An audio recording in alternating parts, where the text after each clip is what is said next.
Hi, this is Marlene, and I want to welcome you to another episode of Stories of the Supernatural. Whether you're watching a video or listening to a podcast, please like and subscribe to us so that you can get notification of when a new show is released. Links to videos or MP3 files can be found on miamighostchronicles.com. Go to marlenepardo.com for information on new book releases. I narrate several podcast series that can be found on major podcast platforms and can also be listened to via Alexa, Sonos, and other home systems. Look for Supernatural Storytime for scary storytelling, Nightshade Diary for classic horror and adventure stories, Stories of the Supernatural for interviews with different guests on the show.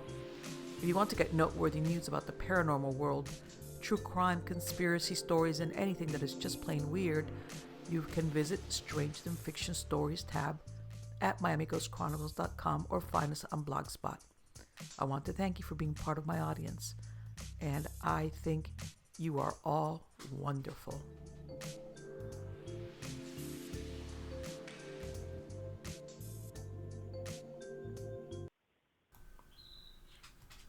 Hi everybody, it's Marlene with Miami Ghost Chronicles, Stories of the Supernatural. How's everybody doing?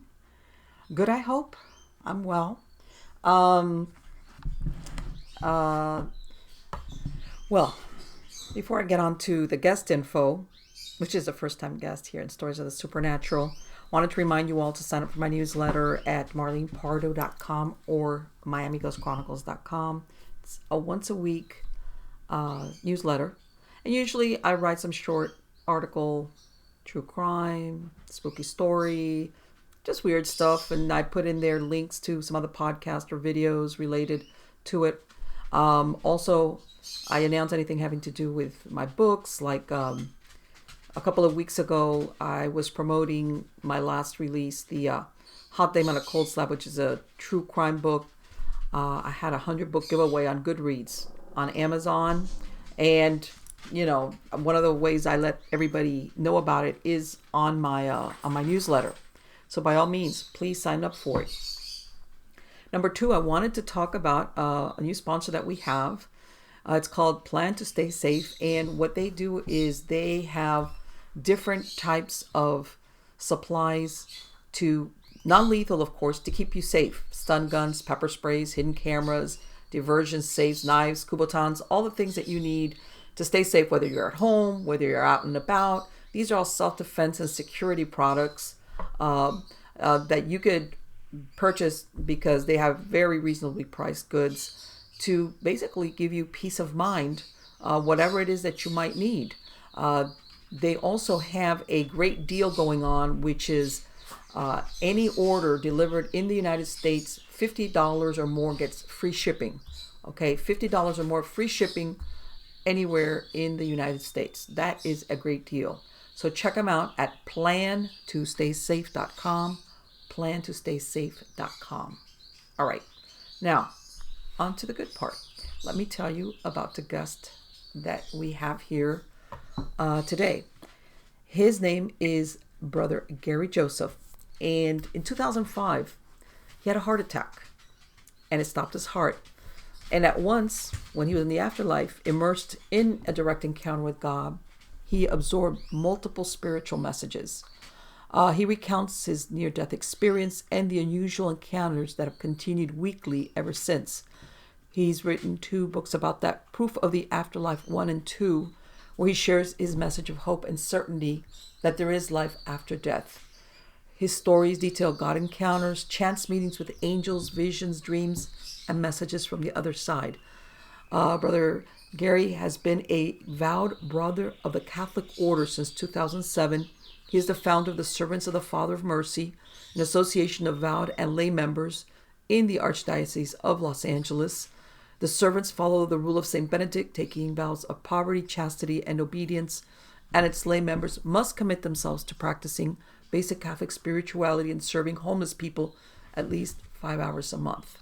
And I will have a link to his website on the credits of the show, and we'll go ahead and give that information out towards the end of the show.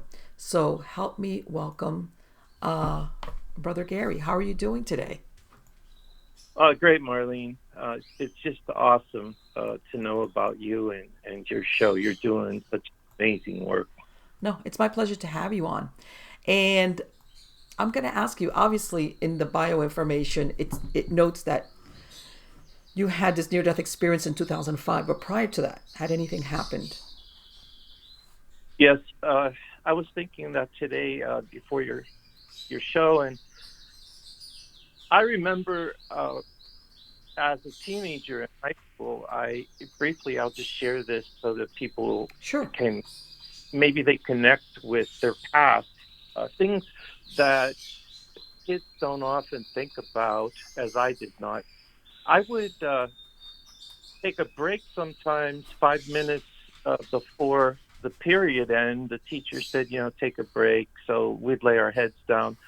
And I noticed starting around freshman year, I had about 4 years during those breaks where I would, of all strange things, I would see airline crashes. And for people that know the early 70s, that was quite a time. The Eastern Airlines, L 1011 that went down in the Everglades, Yeah, uh, yes. the DC 10 crash in Chicago. Well, I saw these crashes as a teenager, usually about on average, 2 weeks before they happened. And I would come home and tell my parents, and they would be like, "Well, where is it? When is it?" And I said, "I don't know. I just saw it with my head down on my desk." And so that was the beginning. That evidently from the other side, that the person is being groomed, is Mm-hmm. what we found out later. So a lot of times, kids that have these gifts and children, they start getting groomed by the other side at an early age. But I did not know that. Of course, you don't know it when you're going through it. Sure, of And course. then when I was in college, my last year of college, I had a vivid dream and a vision that said I would become an author and that my books would be published by Penguin Putnam. Okay. And I was only 19. I shared that with some pastor that don't believe in that kind of stuff. It was so vivid that I had to tell people about it. And after some work of all things in the airline industry in my early career, and I moved to Miami, uh, I uh, I published my first book, Get the Job You Want in 30 Days. I didn't think much of the vision from age 19. And of all weird things, the book gets published by Berkeley. And Really? I told God, I said, you had the book thing right, but you had the publisher wrong. I said, I did write a book just as you predicted when I, because by this time I was around 1989. I was already late 20s, early 30s, and so some time had gone by. Long story short, in 1993, my editor at Berkeley sent a letter to all the authors, and she said, "I just want to let you know that we are no longer Berkeley Books. We're now Penguin Putnam." Oh my God. That's incredible. That amazing. Yes, yes. And I felt like an inch tall after that because I 3 years earlier I tell God, you don't have things right.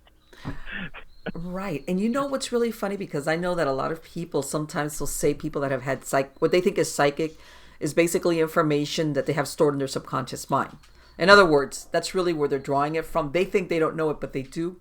But let's face it, there's no way. There's no way you could have known that. No. Mm-mm. This wasn't something that somehow you heard or saw and you stored in your subconscious mind, and then how could you ever have known that there was going to be a change in the name of the book company? That's wow. Keep going. That's great. And it was like humbling. I really felt so small and really humbled because here I am telling off God at age 30. Yeah. I'm like, you can't even get the publisher correct, you know? Oh, it's like, all right. Let me just, Yeah, I take that back. I did. I was like, I'll take that back. And also during that same year, we had not heard from my brother Jimmy for a good 7 years. I don't know, he had a big chip on his shoulder, and he didn't want to talk to anybody. He had his own life. So I had I had a dream on a Wednesday night around the same time my book got published, and in the dream he was laying on apartment floor, no carpet, no furniture, all by himself, and he was dying in the dream. So I just kind of dismissed that Wednesday night. I go to bed Thursday. Thursday night, the exact same dream. Nothing changed. It was really like plugging in a DVD and seeing the same movie on a second time. Okay.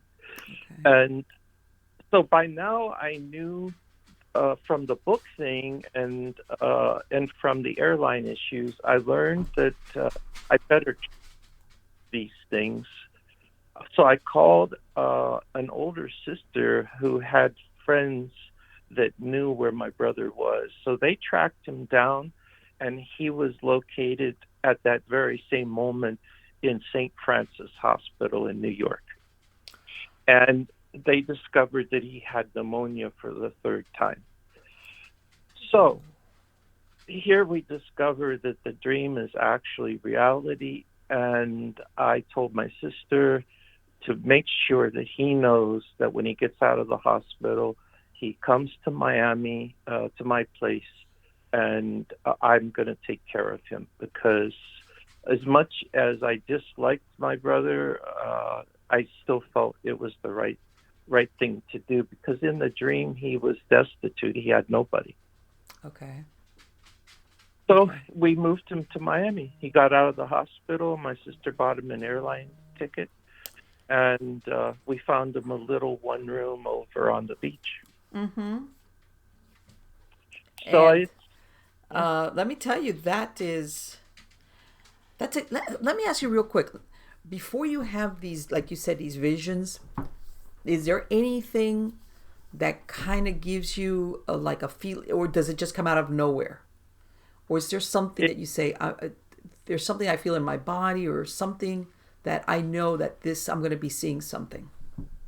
no, it really comes out of nowhere. There's like nothing prior to it, Mm-hmm. and nothing that really just would cue me that it's going to happen. Now we have a middle sister at this very moment. We've not heard from her since both funerals. My dad's funeral in the early 2000s, my mom's funeral 2010.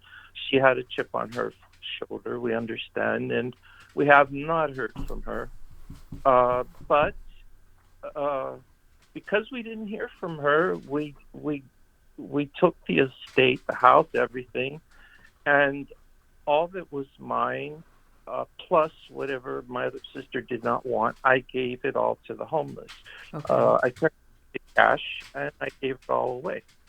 I drove across country and handed it out to the homeless.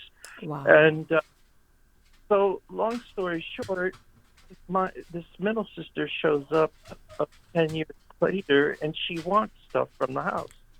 And Oh. my older sister said, "Hey, look, I gave it all to him, and he gave it to the homeless." Well, that ended that story. But long story short, a week or two ago, I woke up in the middle of the night, and my middle sister was in the room. Uh, so for her, it would have been a dream, because she lives on the East Coast and I live on the West Coast. So because she was in my bedroom, she would have probably been experiencing. Uh, and she told me that she took a lot of time to think about it, and that was a good idea that I gave it all to the homeless. Wow. I thought when you said that, I said, "Oh my God, is that gonna be a?" Those are my dogs having a fit. I'm sorry, everybody. It's just everybody. My audience knows that I have my dogs with me, and I made the mistake. I give them out like little treats and stuff like that, but sometimes Yeah. I don't realize because I have rescue. I have 9 rescues. Well, Oh, it's a long story, but they all they cluster under my desk because of course, and then if one has one treat and the rest don't, then it becomes like a free for all, and that's what you heard right there. But my audience is used to it because I have a lot of animals and they hear these weird sounds in the background every once in a while, and it's like, yep, that's one of them. But let me we're ask you, taking what after your this middle sister, you were saying you saw her basically when you saw her in your room. This was not a dream. This was actually you saw her. Yes, yes. Same way that I saw my dad in 2005. He came twice in the night. I sat up and he had died in 2003, Mm-hmm. uh, and he was 2 nights in a row. He was right at the foot of my bed, looking at me. And same with my sister. She was standing on the side of my bed, but she communicated through mental telepathy. It was not audio. She stood there and she spoke and she said, I thought about it and it was a good idea. You gave it all to the homeless, but I did not hear that audibly. I heard it in my mind. Okay. And Okay. sometimes that happens to me. I don't. Sometimes I hear things one of 3 ways. I'll hear it audibly, or I'll hear it mentally, or a third way, I'll hear it internally, like a set of sensing thoughts. Okay. Okay. If that makes Right. Yes, sense. absolutely. Right. You hear people that are clairaudient that actually hear it. But Yeah. I've also heard of what you're describing, which is you have almost like an internal knowing, hearing, if you want to call it that, Yes. which it's relayed that way. Yes. And Uh, so let me ask you this, but in between, because you're telling me your dad passed away in the early 2000s, your mom passed away in 2010, and in between this, in 2007 is when you had your experience? Yeah, it was 2005. I had thyroid surgery in the summer in August, and they took out half. It was a large growth, about the size they said of a golf ball, and they left the other side in. And about 3 weeks after that surgery, the piece that was left, it went hyper, which didn't surprise me because I was experiencing that for many years. I was having uh, where it would overhype to compensate for the tumor, and so I would have these like rushes of energy. Mm-hmm. Uh, so, after that surgery, uh, it calmed down for 3 weeks, but then that one night, it just surged with the hormones at about 1:15 in the morning, and I woke up very anxious. The hormones, I did not know it, but were already off kilter, and I'm pacing. I turn the TV on. The next thing I know is that the heart just takes off like I Yeah, saw you a get something line. like tachycardia, where you get that Uh-huh. heartbeat real quick. Yep. Yeah, Mm-hmm. it was crazy. It went from 1 to 1,000 in a split second, Whoa. and I just knew I was dying. It was a complete awareness that this was it. I just had a very strong uh, sense that as I collapsed on the living room floor, I just knew that the energy from the body was exiting. I could feel the energy, the electricity going out the 2 feet and the 2 hands, and I thought to myself, well, as soon as that goes out, I must be dead. I was able to kind of follow the stream, Mm-hmm. and and sure enough, as soon as that sensation ended, then I was above my body, and the clock on the TV said 1:15. That's from me seeing it outside of my body, and then immediately I was brought before God the Father. I transitioned immediately from my body uh, to God the Father, basically the creator of the entire universe, Mm-hmm. and I'm on the other side of a gray screen because he said you cannot see me, Okay. and so he has a big gray screen in front of us. But I knew it was him because the screen would rip, just like you see in science fiction. There would be rips Mm-hmm. constantly, like just ripping the screen, and then these pieces of just penetrating power and light would break through. And when they did, uh, it would just make me shudder with like a good fear. It wasn't a fear of bad or evil. It was just a fear of like, this is amazing. Right. Right. The And awareness of what you hear described in books, but not until you're actually experiencing it is that yeah, you're there. Yeah. the way I often tell people is kind of like, just picture being alone on a beach one day, nice and quiet, and then over the side of the cliff, there's a roaring 747 coming to land right on the beach, right at you. Uh, and you're just consumed by this huge piece of machinery that's coming out of nowhere. It's going to rock your world, Mm-hmm. and that's kind of a small analogy of what it was like to be there, and then to discover that he talks, but he does not speak the way we do. He speaks in absorption like a sponge. It was really like I was the sponge and he was the water. And so he would flood me with like hundreds of messages, but Okay. they would just come in and they came in a flash, an instant. Right. Right. It's It's not just, not it's not because we're so caught up in measuring time the way we do. yeah. So what happened? So uh, he he had that moment of just flooding, and then I was overwhelmed, of course, and then I said to him, "Can I see you?" And he said, "No." Just a very that was not the way he talked all the other time. He talked in that sense just very direct, and the Mm-hmm. way we would speak.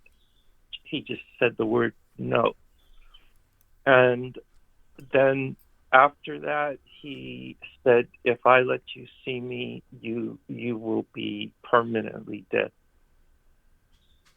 Wow. So I did not ask that again, and he went on to talk. I had, as all my siblings did, we had father issues, which Okay. most people listening would probably relate to that. Um, you know, dads can be a tricky thing, and Mm-hmm.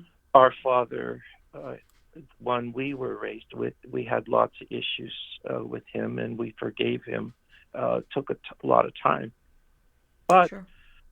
God, uh, he wanted me to know that he was a father. That was his one of his main messages. Uh, that he wanted to bring himself down to earth to me, that he's a father, but that he enormously cares for me, uh, and he also wanted me to know that as a father, he wanted to know that that that we each have a duty. And he brought up an issue.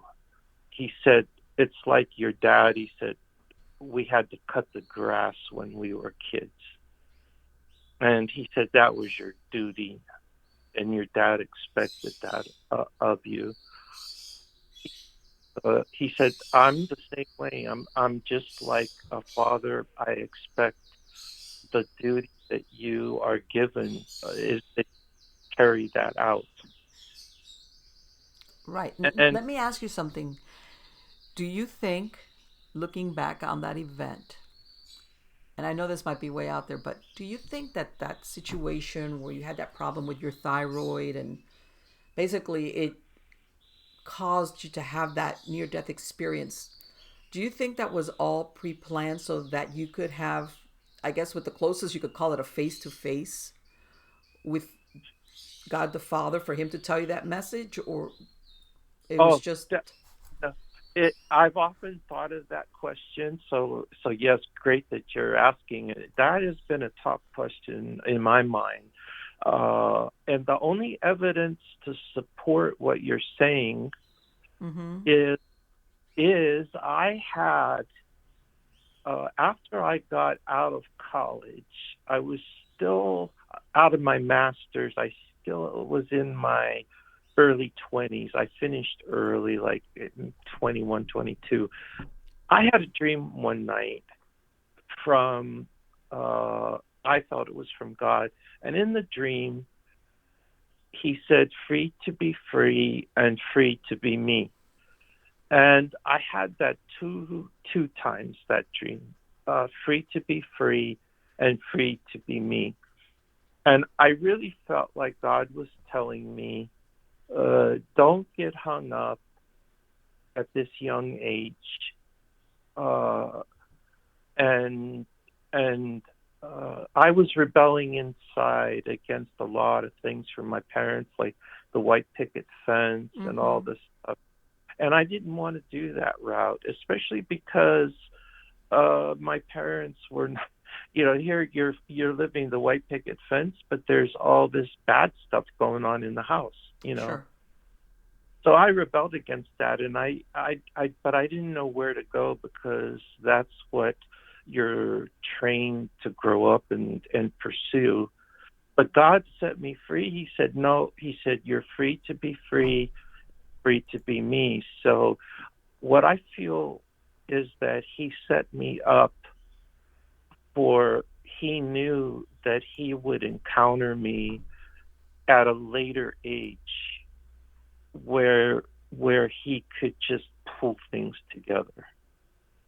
Right. Uh, In to other words, not, it was the right time for you to hear that message. yes, uh-huh. He had that confidence that, well, look, don't get hung up on things, just live your life, because I'm going to encounter you out here anyways. Mm-hmm. That's kind of how I look back on it. Is he set me free just to go do and live the way. And that's when I got involved with starting that airline, People Express. My cousin and I both went to New York. We lived our own lives the way we wanted to. Right. Right. And sometimes it's like, you know that saying, the teacher appears when the student is ready. Well, I kind of think of it sometimes. Maybe what you're describing is you got the message when you were ready. Maybe the circumstances were difficult, Yeah. but maybe back then, what you're describing when you were like, doing this thing where, like you said, I'm rebelling.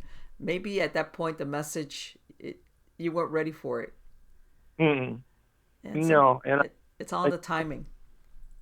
I had back then I had a lot of hate and unforgiveness and anger towards my dad, and then also my mom because she was complicit. and I was just not ready. And Sure. like you said, uh, and then in my 30s, I went on, and between going to work every day in New York and the city life, once or twice a week, I would see a psychiatrist, Mm-hmm. and I trying to work through these father issues. Okay. Uh, I did that for a couple of years, and then at age 50, I had the God encounter, and that's when God said, "Well, I know you tried to work on it with a psychiatrist, and we did make some headway. We made enough headway that I was able to start forgiving him. Right. Uh, but I'll tell you that time with God the Father was a complete rewire. I came back. I came back from that completely changed. It was so far gone and changed that starting that next day, if I would go to the grocery store, anywhere in public, for 2 years at least, people that did not know me would just look up at me and say, "Are you okay? Are are you here? Uh, you look like you've been through something." And this went on. So that was what really told me that something happened to me, was to having this multitude of strangers just confront me for. It's almost like Moses when he came down from the mountain. He carried like a glow about him, and that's exactly in my own small way what I experienced. But let me ask you. Here you had a heart. What happened? You did somebody find you? They resuscitated you? How did that happen? Um, Uh, I, uh, I after God the Father, I was left out in the black tunnel that people describe. right. Uh, and so once I was in the black tunnel, I was frightened, but I had faith that I'd be okay. And that's when Christ uh, he appeared at first in the shape of a pure white cross, about the size of a football field, and then he came off the cross and he came down and he just hugged me, and that hug felt so amazing, so reassuring. And I said to him, "A day in your presence is better than 1,000 elsewhere." I kept saying that to him, and he was saying to me that I was going to go back, and I did not want that. I wanted. He knew I wanted to stay there, is what I was thinking. And while I was saying I want to stay there, my heart restarted, and I could feel the heart pounding out of the chest. And I looked up at my chest. It was like 2, 3 inches high of pounding. Oh my God. Yeah, it was really amazing. And I never at once thought I was in danger because of where I had been and what had happened. So I just laid there looking at my heart, and my reaction was, "Gee, I didn't know the heart could pound like that." And I'm just laying there thinking, I just saw God. And I'm Right. like, "Oh, well, I better not tell anybody because I don't think anybody would ever believe this." And yeah, I had, And I can understand. It's like it's almost like what you're describing is basically you were dead. yeah, But all yeah, you're thinking about is I got to keep this to myself because people are going to look at me funny because nobody's going to believe me. yeah, And no, yeah. And I look up at the clock at the TV. It was 1:45. So I had been dead to the very minute, exactly 30 minutes. And it's interesting that I was able to see the clock from above Mm-hmm. when I departed my body. So that was strategic. I think God, He permitted me knowing exactly the time that I departed and also the time that I arrived. I was able to see both. So So uh, you come out of this, and it sounds like you realize I'm alive, but because I'm supposed to be alive. In other words, yes, you exactly. and so did that and I'm glad you mentioned that it wasn't afterwards, the effects weren't a gradual thing. You came back changed from that encounter. Yeah, completely rewired. Okay. Completely. I mean, people did not recognize me. My mom was still alive. She had no idea what had happened to me. I was completely different because I had been very angry before that. Uh, you know how parents can get on nerves, and Sure. so she would try to get me angered, and I would be like, whatever, and I would just She go was on. right. I mean, if anybody knows, yeah, if a parent will know their kids, even exactly even what buttons to push. In other words, the Oh same way we could do to parents, parents know how to do it to us. So yeah. yeah. Oh, yeah. She was trying for a couple of years. Uh, she was trying to push the old button, and you know what? I was rewired, so I'd be like, okay, well, let's go for a walk now. That must Totally have a different. really. And did you ever tell her what happened? Yeah, I did, and the funniest comment she had about it was, she said, "You know what bugs me about this is," she goes, "I go to."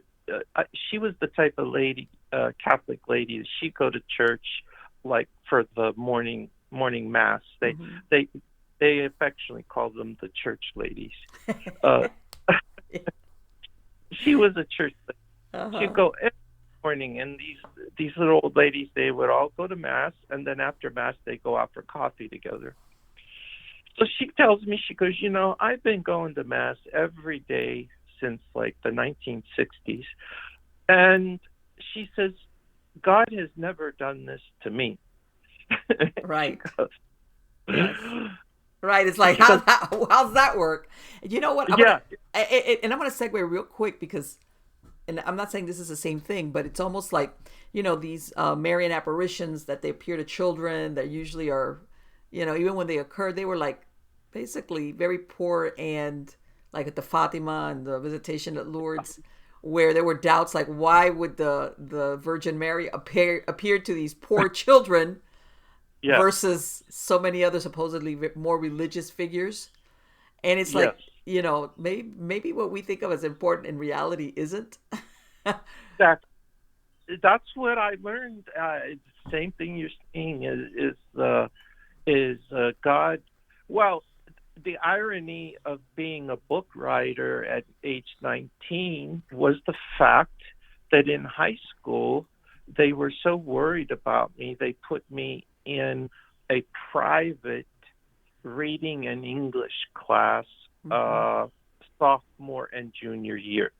Okay. So here I am. I can't read or write. They think I'm stupid. Right. and at age 19, God says you're going to write books. Now, Yes. that's one to make anybody laugh. Right.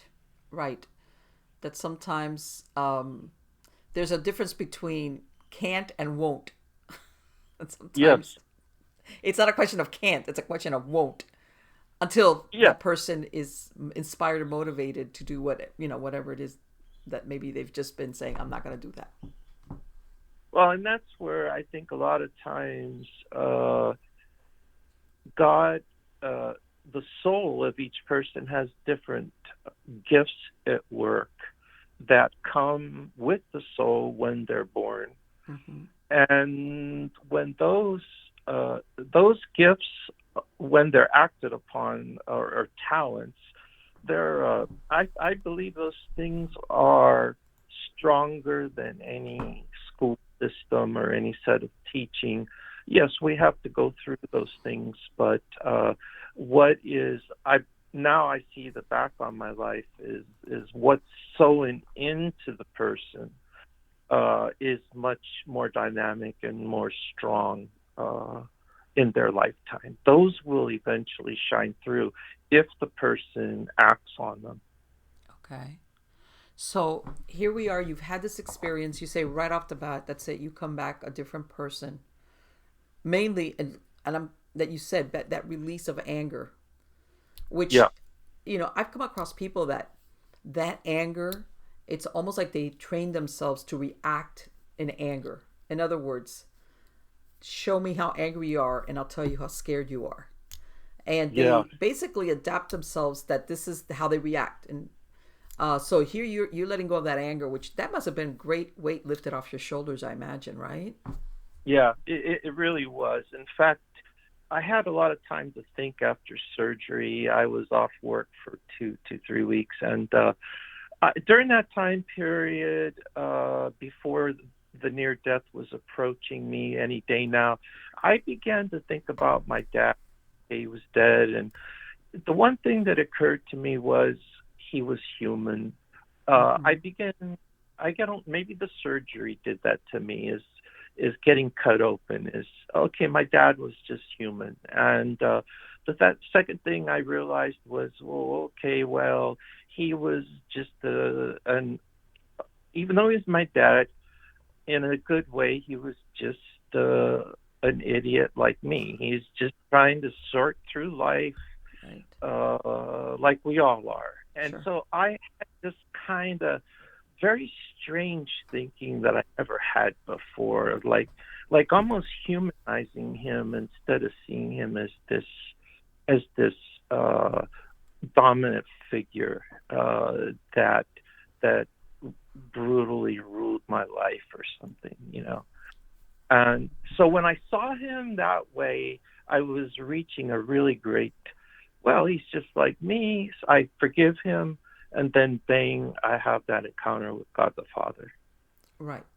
And it sounds almost like, but sometimes people say, well, I forgive this person, whoever the person is, whether it's a parent, but anybody that's wronged you profoundly. But Yeah, they really don't. They really haven't. They say they have, but they really haven't. yeah, But it sounds in your case like you really, like you said, you thought it out, yeah, um, and you really truly did it yes, inside of you. yeah. Uh, It was thought of, well, oh man, this is amazing. He's not only my father, he's just a human, and he's just like struggling like I am, and that was what's so profound about that, and seeing myself in a more humble way, I guess, you know, uh, and then making room for him to be in kind of that human experience too. So that's where I reached it, and then I think God the Father wanted to play off of that and give me a dose of what it feels to be secure with the Father. okay. Um, So what happened then? I mean, you're here. You are. It sounds like you're making peace with something that had troubled you a lot, for your life. Um, and did you continue to have any of these dreams where you were seeing things or witnessing yeah, events? see, that was on a Monday, Tuesday, that experience. So after the near death, on Wednesday night, I, I, it's almost like somebody woke me up. I sit up in bed, and my dad in the middle of the night is standing in front of me, and I just look at him and I say, "Dad," and he disappears. He goes. Okay. So that was Wednesday night, and then now if he would have done that a week before, I don't know how excited I would have been. You know. Yeah. So a lot had happened in that week. So then Thursday night, the same thing. I I pop up in the middle of the night. I sit right up in bed, and there he is. He's standing there a second time. So he doesn't say anything, but he's all dressed in black. black pants, black shirt, black hair. He doesn't look like he's in a good situation. So at the time, I had heard, I think it was Wednesday night in my office, that I heard a voice the night after near death. It was a locution, so an audible voice I heard, and it said, "Go help the homeless." So uh, I had applied a block from my apartment building in LA to become a volunteer at the Weingart Center for homeless. So a week later, I'm there at the Weingart in an empty little cubicle for volunteers.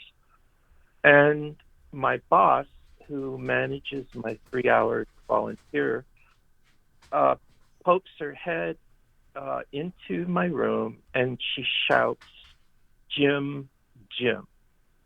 And then she leaves. And then she comes back like an hour later and she looks up into the center of the room, not even at me, and she shouts, "Jim, Jim." And that's it. And I'm a new person there, and I don't have any right to ask her why she's acting so strangely.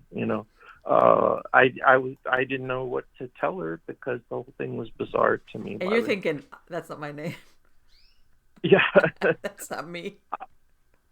I'm like, what is this? Plus you're in this huge 300-person homeless bed facility, and I'm like, this is all bizarre.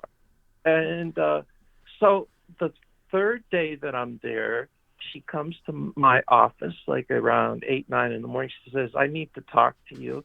And I thought, oh man, I'm in trouble already, and I've only been here a few days. So she says, "Who's Jim?" And I said, "Well, Jim is in your family." I said, "Well, my brother is Jim, and my dad is Jim." She said, "No, no, no. I saw an older man in your room twice yesterday." Uh, and here she sees, I don't know her. I've never met her in my life. She now has seen the guy that I just saw a week earlier in my bedroom in my apartment. Oh.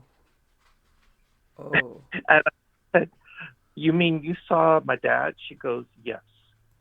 I said, "Well, why was he there?" And she said, "Well, he was very curious. He was wondering why you were here and what you were doing here."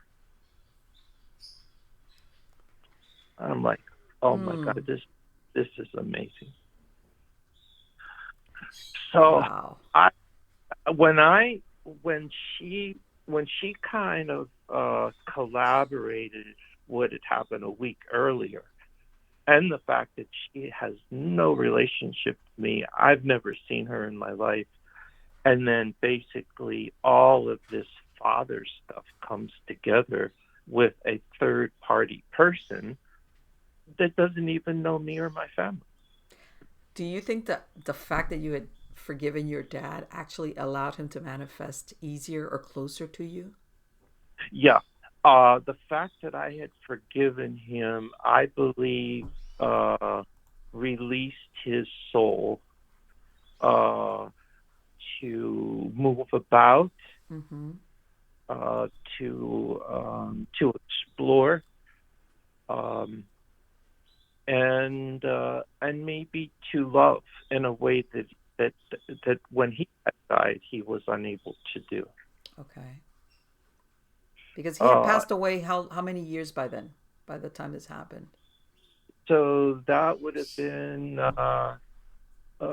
like he would have been gone about 2 years. Okay. Uh, So, baby, but do then, you think he was coming to you for help?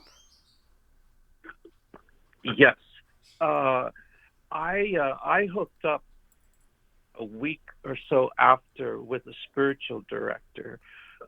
Somebody at the church near my office, because I went in there one day just to try to sort out what the heck was happening to me, and I ran into an elderly priest, and he said, I told him what happened. He goes, "Oh, we have a guy that knows all about that stuff." And they set me up with this guy. Like within 2 days, I'm in his office, and he's now seeing me once a month to walk me through what had happened to me. And that's what he had said. He goes, you really are there to help your dad right now. Uh, so I began to pray for him and to send out good uh, vibes and transition for him. And then one night in my apartment, I lived in a penthouse in downtown LA.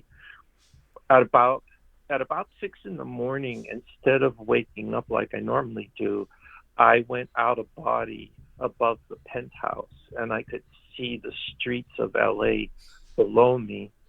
And then I descended uh, out of body into the earth, into the ground.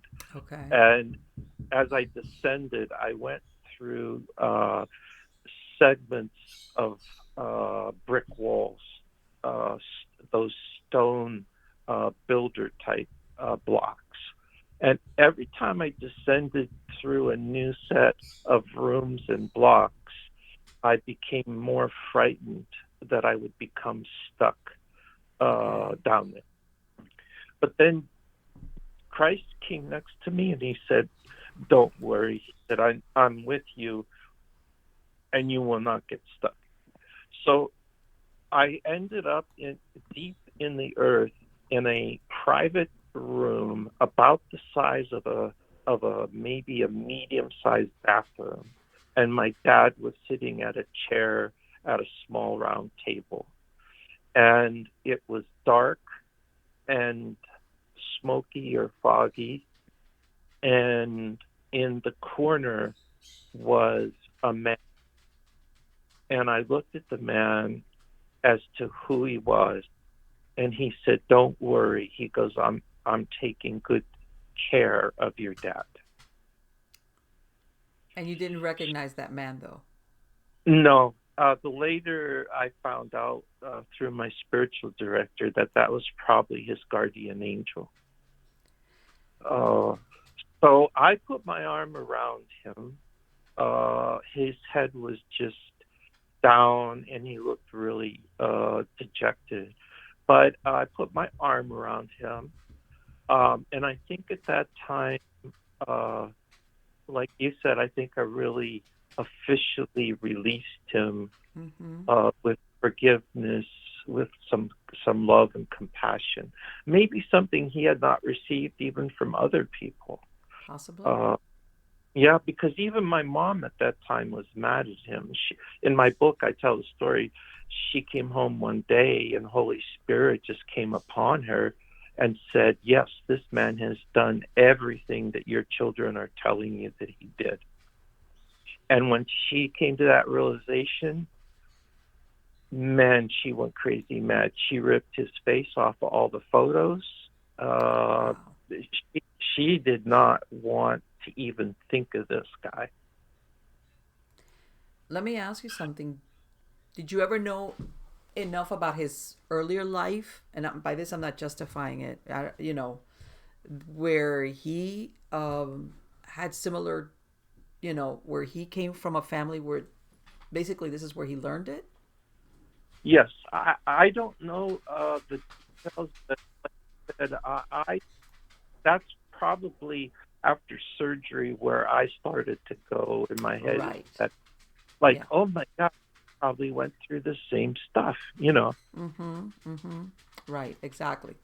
Right. That you And, start, and you made a very good point. You start humanizing him. yeah, uh, yeah. It's like, Yeah. oh my God, I went through the same thing. He was a child just like me. Yeah. Uh, like, oh my God, I can't believe it. Just like the light bulbs came on.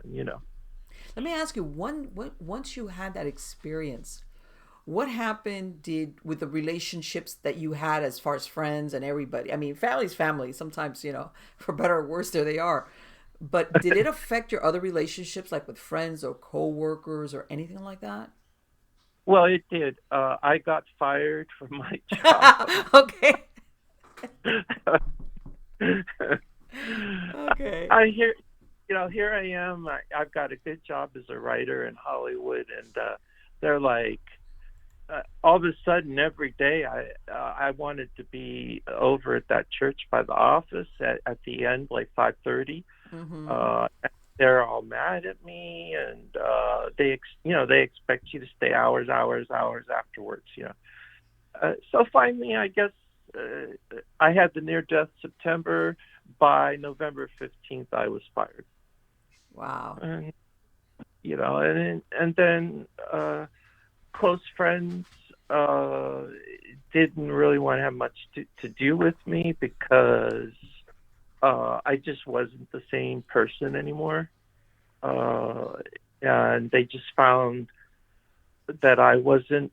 I had kind of like a neurotic Woody Allen way about me that I guess in some respects before the near death was kind of funny and people liked it. Mm-hmm. Uh, but then after the near death, I had this, I lost that edge. I was kind of just calm I was and, gonna say you mellowed out. It was like, uh, what's wrong with you? You're so mellow. it was it's like, well, where's the guy that, Yeah. we'd always have fun with. Mm-hmm. And I could not drum it up. So at the Christmas party, I was invited to this huge Christmas party in December. They evidently, some of my friends had a talk and they were going to confront me. So they confront me at this Christmas party at a high rise in on Sunset over on the west side of LA. So I'm in this really nice party, and two of the guys come up to me with their cocktails, and the one girl from work, one of the ladies, and they're like, "We want to know what your story is." Uh, they're like, what's So going on? Yeah. yeah, so I had to spill exactly everything that had happened since September. Oh, you told When them.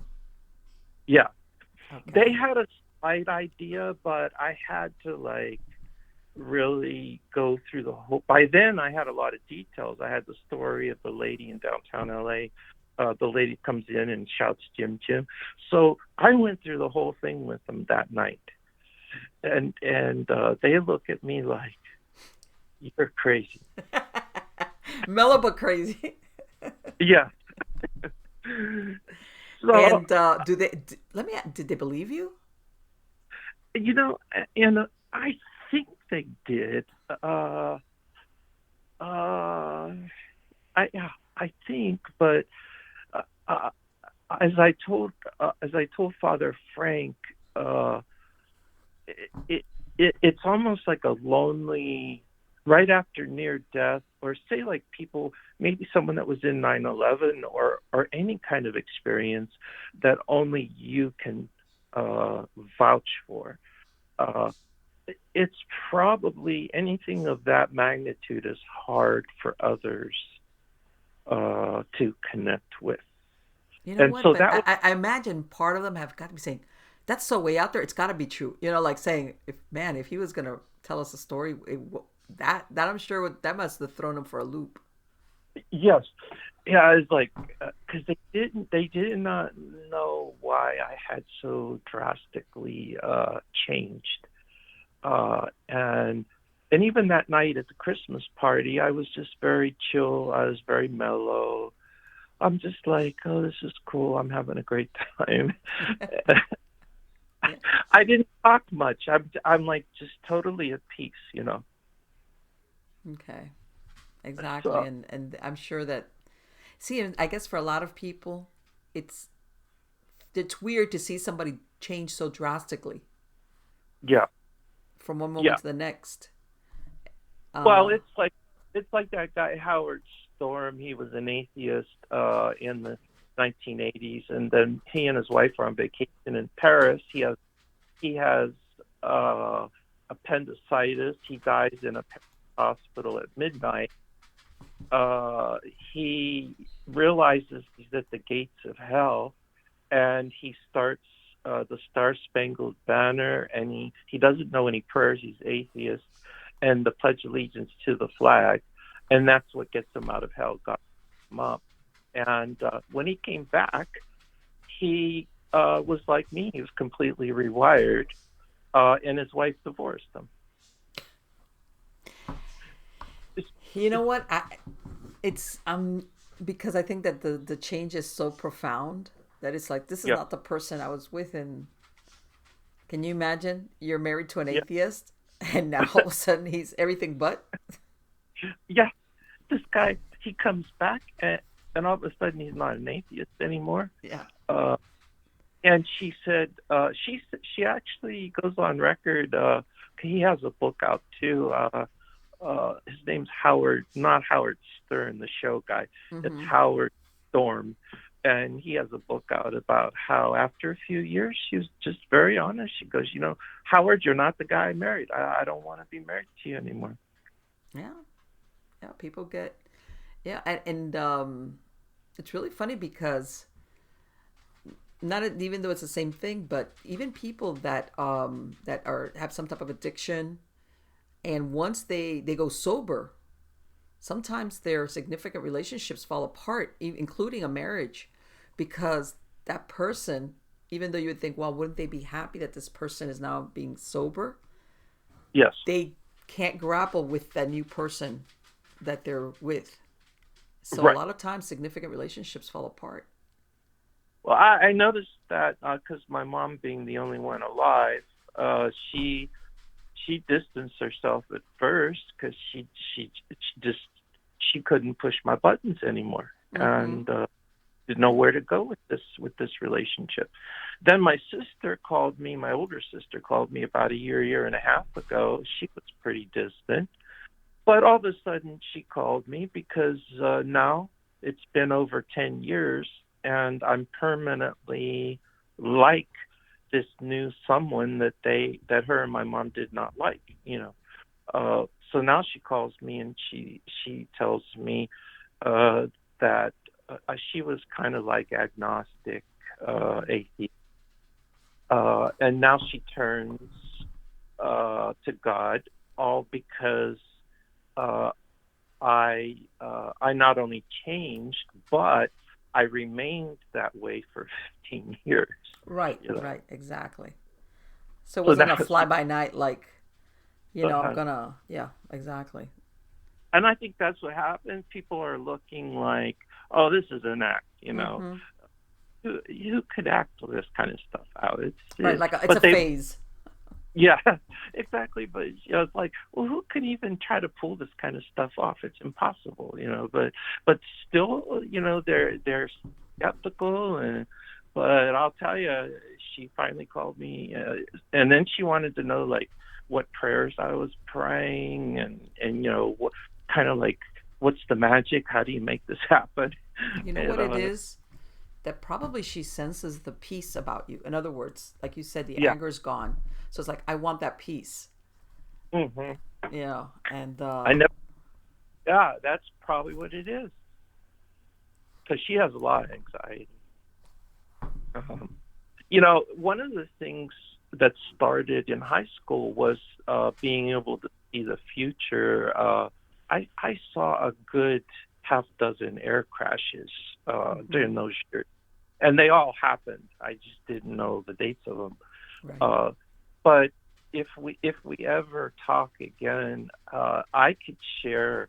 I have had so many visions of the future, of really what's going to happen over the next year or two. Uh, and I'm to the point now, Marlene, Mm-hmm. where I am so confident in the visions because I was groomed from such a young age. Right. And that's Uh, exactly like what you said before. You were like, is this me and my great imagination? Or uh, yeah. uh and See now now, you have your own, how can I tell you, you become your own skeptic in a way.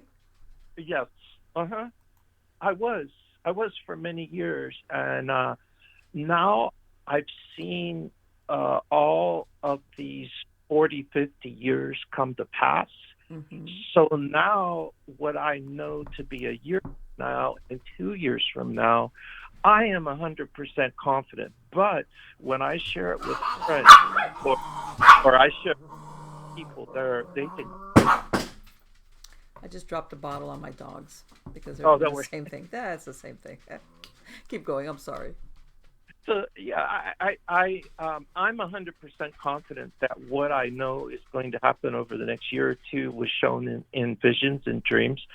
But people on the outside, when I share it with them, even my close friends, Mm-hmm. they're like, oh well, they just kind of like humor me, uh, like, oh, okay, we'll wait and see. And I'm like, no, I'm telling you, this stuff is going to happen. You got to be ready for this. Well, let's face it. I think that the last, if you want to share them, by all means, do it. Because I want to say that I think it's a human condition that everybody always wonders, well, what's going to happen. But I want to say in the last 18 months, a lot of people think of that more often than ever before. Yeah. Yeah, because things have changed so drastically and very quickly, much more than Yes. people ever thought. So whereas perhaps people were saying, yeah, they kind of thought it, but they were so caught up with their daily, multitasking that they weren't really paying attention to it. Yes. Um, and now everybody's like, what is gonna happen? Like, yeah, everybody's on, unless you're a child or very elderly or living under a rock, everybody's paying attention to that. I would hope so, Mm-hmm. because I tell people, hey, you're trying to humor me and maybe think that I'm crazy, but please just read the headlines, and Yes. and I don't even have to say because the headlines will clue you as to what's going on. Right. And Uh, and I want to say, part of it, because it's because we've been so distracted because there is so many distractions. How can I say that? Between your phones and computers and the internet and TV and binging on a show and working and children, that we've become very distracted, and things years pass us by. I tell everybody, I remember when I was a kid, you would say a year and it'd be like, oh my god, that's so long. A year? Nowadays, a year slips by in the blink of an eye. And this is not because I'm yeah. older, but it just does. All of a sudden it's like, what do you mean it's now? I tell everybody, I remember when 2001 was rolling around. I mean, 2000, the Y2K thing. All right. Yeah. Everybody's like, oh, computers, are going to collapse because they don't know how to handle the new 2000. And they made a bunch of movies in Hollywood. And Yeah. that was it. Nothing happened. But back then, I remember that that was one of the few times that everybody was like really worried, like, what do you mean? And then, of course, technology, it just took off in leaps and bounds. And here we are 20 years later. And yeah. So if you want to share any of your visions, by all means, please do so. Yeah. You want to share some now, or do you want to Yeah, wait for do it. another? I mean, give us a little bit and I'll bring you back and we'll do a part two. I have no problem with that. But Yeah. considering what's going on, that everybody's Yeah. just a big giant question mark. There's some of the some of the prophecies, or what we would say visions, that began to clue uh, what was coming forward first occurred in 1998. I was still in Miami in those years, and in my apartment, for those that know Miami, the Hamilton on the Bay, I was living in that building at 36th Street. And one night, in the middle of the night, Christ comes to me out of nowhere. This is like totally unexpected. And he says, I am going to return within 2 generations. Those were his exact words. Okay. And in 1998, I wake up and I'm thinking, what just happened to me? This is like incredible. And why is he telling me this? But then, of course, I had the history of the book and my brother. So I'm thinking, well, this is not that strange. I'll live with the fact that he did this and told me. So that was even before 9/11. But I took what he said to heart. But then he began to build on it through the near-death experience in 2005.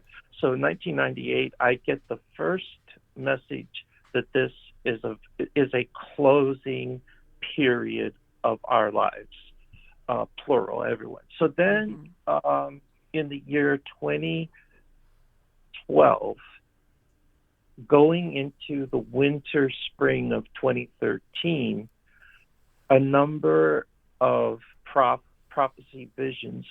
The first one was he came to me one night and said, when this new pope gets elected, he said, I will return within his generation. So that was the time when Benedict had retired. Right. And here I am. I'm sitting in limbo, like in January 2013, and the Lord's, he's saying, guess what? When they elect the new guy, that's the generation I'm going to return in. So now he narrows it down from what I heard in 1998, and I get it's almost like he's turning up the heat, and I get a greater sense of urgency from him. Then about, I would say 2 or 3 weeks before the election of Francis, he came again in the night, and he said, when this Pope is elected, I will come within his time. And then I told him, I said, Lord, I said, because I didn't know who it was going to be anyways. I said, but Lord, I said, these popes live forever. That's what I told him. Yeah, you told him. I mean, I can't believe I had the nerve to say that. And I'm like, you're telling me you're going to come in this guy's lifetime. I'm like, it could be 100 years. It could be a long time. Yeah. And then he used the word no to me. He goes, no. He goes, it'll be within 10 years, just like that. So are we talking 2023? Yes. Yes. And I've had to live with this, Marlene, all these years, which for God is nothing, but for a human, this is a lot. I had to live with this. And so I say to him, okay, I understand. So in the following years, I began to share with anyone that would listen to me. I even started that blog, Sons Shall Prophesy, because I had to get the word out. And people thought that I was crazy, but I would always say about 2023. Well, about a year ago, he came to me in the night and he said to me, he goes, I just have an issue that I want to clear up. He goes, I never told you 2023. I told you within those 10 years. Okay. So he said, it could be fall of 2022. It could be Christmas 2022. And then he said at the very latest, it could be spring of 2023. Yeah, we're talking a year away, more or less. Yeah. Yes. And what do you think? How can I say it? What's the sense that you get about why he's telling you this? I look, of course, I look back from the high school days, and that, of course, it's obvious that I was being groomed to become more responsible with larger visions, as he knew that eventually I was going to have to drop the big one, Right. So he spent all this time, especially that little mix up on the book. Uh, Mm-hmm. he groomed that, Marlene, because he wanted me to see that uh, uh, don't try to outguess him. You know, Right. uh, Yeah, he's in charge. right, right, exactly. Like you kind of like were trying to like tell him you were wrong, and he's like, not really. Like, yeah, because he sees around the curve. Yes, uh-huh. So so I think that uh, based on what happened, this was about a month or two ago. Mm-hmm. I had an hour and a half with my new spiritual director. I've been with my new one now for about 5 6 years or more, and I said that the Lord came one day during the day while I was studying, and He told me that just for our information, that His coming is actually it's in two drops, two ways. The first is that about a year from now is what the Protestant uh, would call the rapture. So Right. he did not use that word though with me. He called it private. He said, "I'm going to privately return for a private encounter about a year from now." Okay. So that I think he wants people to realize that private encounter is, he told me, is only going to be about 50% of people that believe in God. So Okay. 50% will be ready and 50% will not be ready for that private encounter. Okay. All So right. the more people that know, uh, and like you said, there that are not obsessed and overly focused with their uh, their lives and the world and living in the world. Uh, People that are more balanced over the next year, they're trying to include a higher power and a higher goal in life. He isolates that that's only going to be about 50% of the people. Yeah, He I could see that. I can see that. Yeah.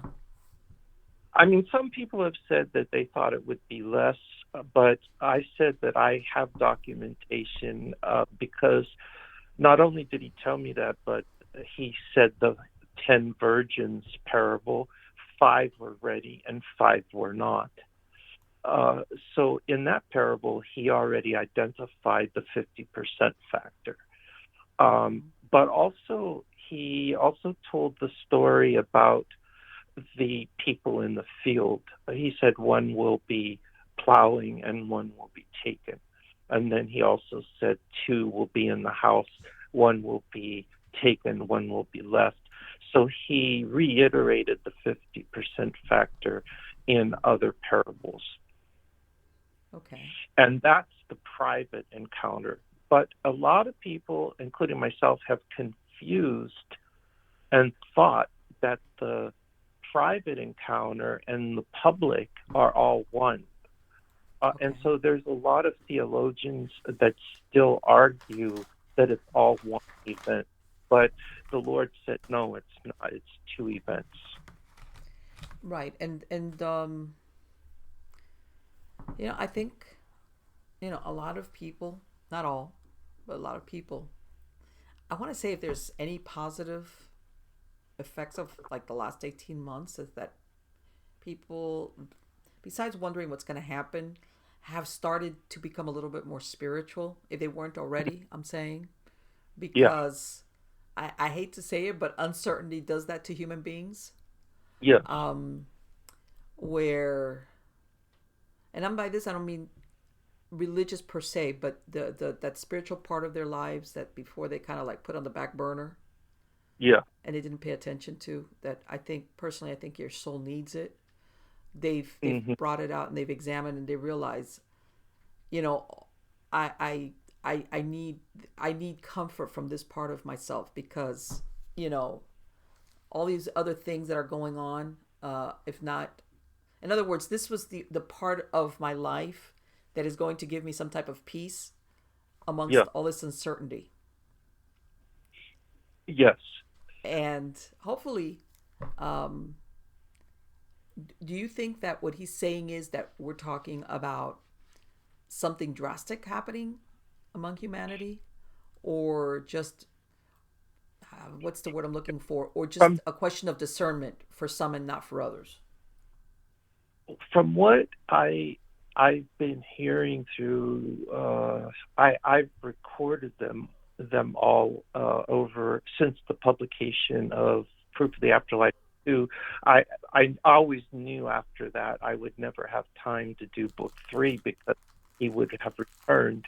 Mm-hmm. So, in answer to those ones that came after the publication, I believe that he has been saying that people should get ready over this next year Mm-hmm. for other events. There's Right. going to be things this year that will, through like your thoughts about inspiring people to seek out a higher relationship with God. Those are going to happen this next year. Just a month ago, he told me in the nighttime allocution that there was going to be in this winter spring period, there's going to be uh, a lockdown.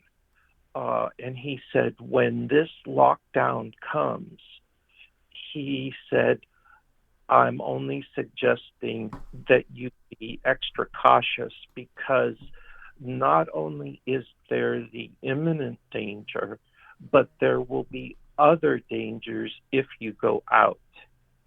Okay. And he was trying to say that once the lockdown is official, if we go out, people are going to behave in dangerous ways. That I believe. Uh, That I believe. yeah.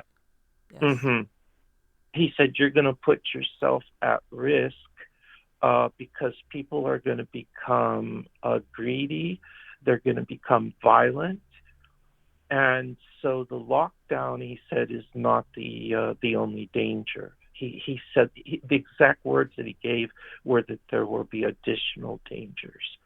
But those that go through this will, some people will use it for good and get Mm-hmm. themselves ready for the private encounter. I was born and raised in Miami, and I went through several hurricanes, including Andrew, which was really, bad back in '92. And and I've told my audience before, this is a small measure compared to, when we're talking here, a much larger scale.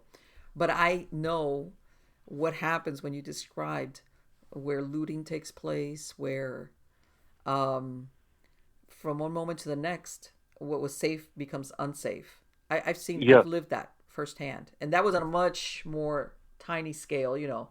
Um, but I remember down in the Homestead or South part of Dade County, which is the one that Andrew plowed through, yes, where if you had something left of your house, people were basically living with some type of firearm, afraid that what little was left was going to get looted because there was looting taking place.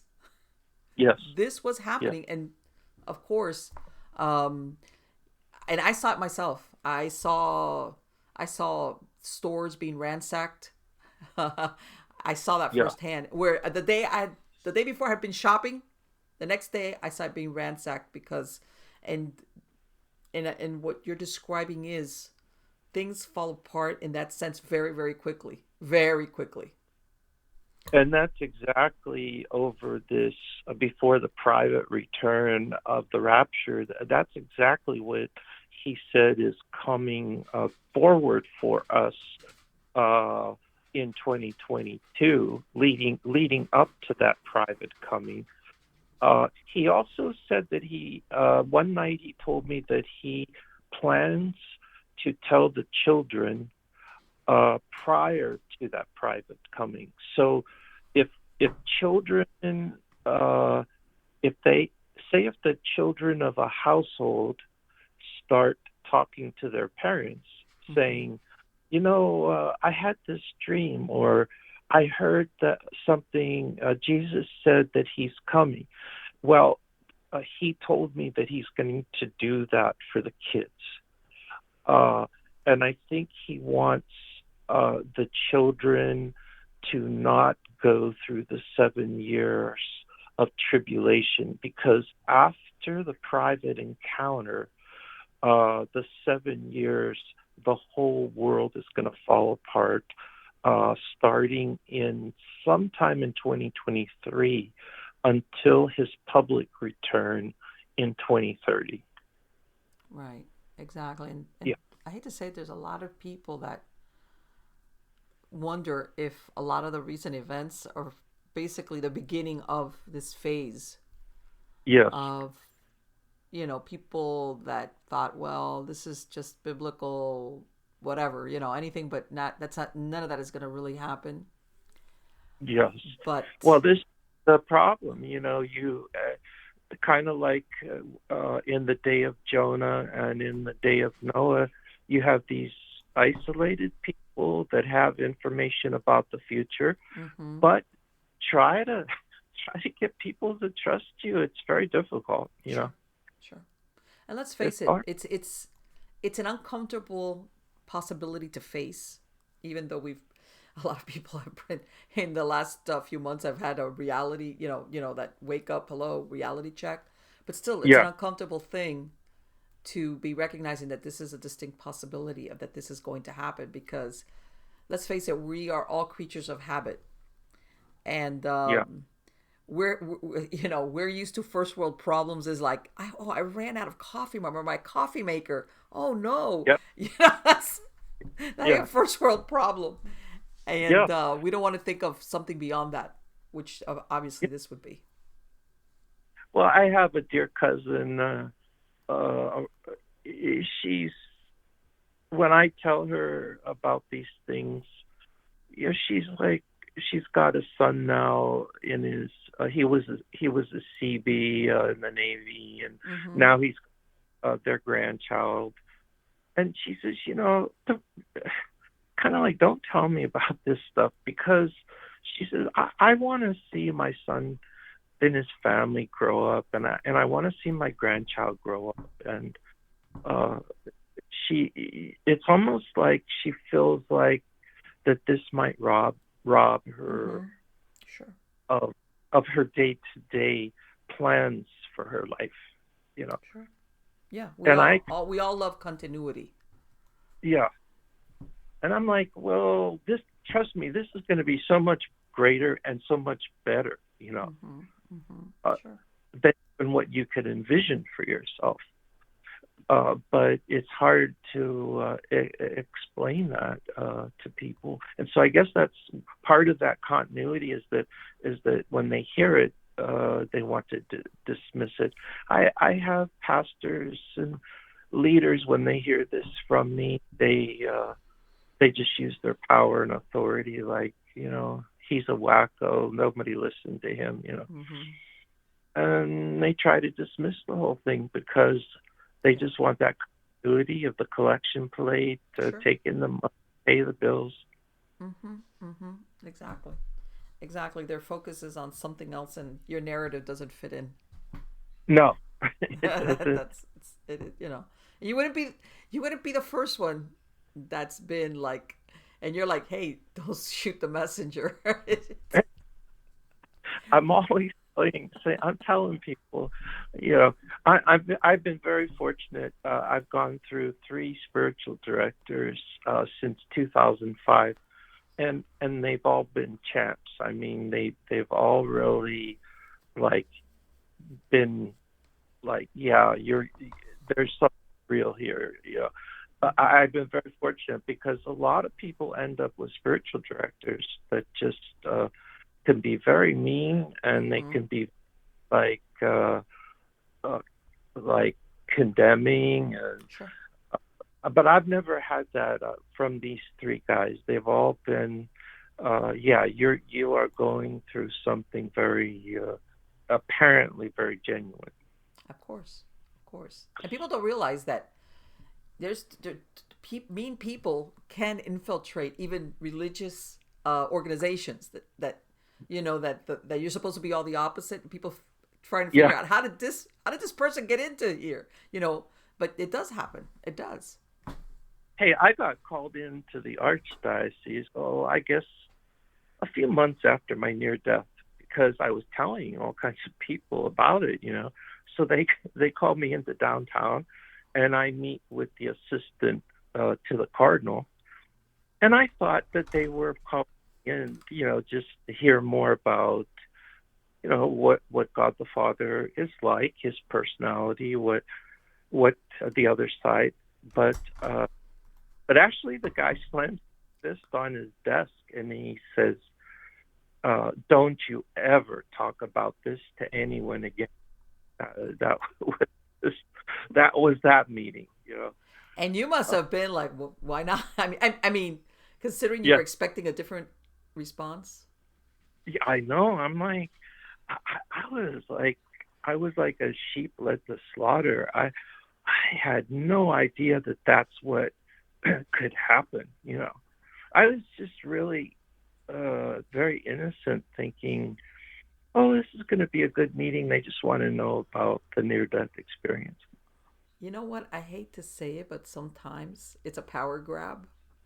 It's like, wait a minute, you're not a priest. You haven't taken holy orders back then. We're Right. we're the conduit to God. What are you talking about? That you spoke to him and you're telling everybody? You know, Yeah, probably that's when you take power away from somebody. That's how they react. yeah, because you're right. Because they think, well, this later I figured out was, well, okay, if this person talks about this, then they may have people listening to them. Exactly. And then if people listen to them, what if he one day says, well, Cardinal so and so is not a good cardinal. Sure. All a person would have to say is one little thing like that, and if they already trust what he's saying from the other side, Mm-hmm. then he could cause complete havoc in the whole diocese. Of course. Of course. Plus, I I didn't know this. no, you're like thinking I'm just telling my story, and Yeah, yeah, but you know what? And I hate to say it without knowing the particulars of the people we're talking about, but people that are power hungry are always vigilant for any challenges to their power from the very beginning. In other words, they don't let it develop into a problem. They nip it at the bud, like what they were trying to do with you when they brought you in yeah, and told you, be quiet and don't talk about that again. yeah, It's like, let's clip his wings. No, he can't talk about that because, like you said, who knows where this could lead to. yeah. I didn't know that this is, and then pretty much anywhere I went, that's the way. And then even at my work and everything, I got fired. It basically set off a chain of events where bosses and dioceses. I mean, all of a sudden, I'm all the way at the top, shaking doors, and I don't even know why it's happening. Mm-hmm. Mm-hmm. But at least later, I figured out that that was documentation that what I experienced was real. Right. So, And let me ask you, did because I want to say, and I know it's a religious organization, but it's almost like politics. You know what I'm saying? yeah, And it sounds like you weren't expecting that approach. no, Um, not at all. no, you were just talking about, hey, I had this experience. Yeah. And then of course, I went to St. John's Seminary in the Mm-hmm. diocese, and that's when uh,